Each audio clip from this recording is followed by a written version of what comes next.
Verse on the Jester for Jesus website for today is from the book of Daniel, and it's chapter 3 and verse 17. And today it's just the middle of that verse, and it says this: the God we serve is able to deliver us.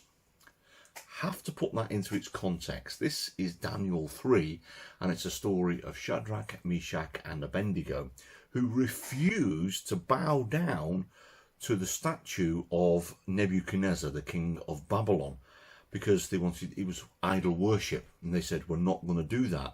And they were ordered into the fiery furnace. The furnace was heated so hot that even the guards that were going to put them in there died because of the heat. And they come up with this statement, and the whole verse says this: if we are thrown into the blazing furnace, the God we serve is able to deliver us from it, and he will deliver us from your majesty's hand. They were talking to the people that were going to chuck them into the fire. And of course we know the story. Nebuchadnezzar looked into the furnace. There were 4 guys that were walking around inside, and there were only 3 that got put in there. The 4th guy was a type of Christ, and they came out without even their clothes being scorched. There is a great lesson in faith in the whole of this story. They believed and they trusted 100% in God.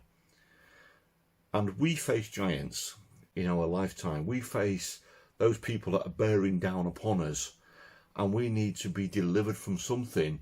We're forced into something that the world wants us to be forced into. And we could perhaps use this as a prayer and say the God that we serve will be able to deliver us from that, whatever it happens to be.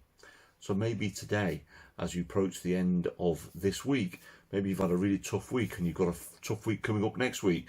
Maybe this could be your prayer over this weekend and say, look, the God that I serve will be able to deliver me from X, whatever it happens to be. Have a great weekend.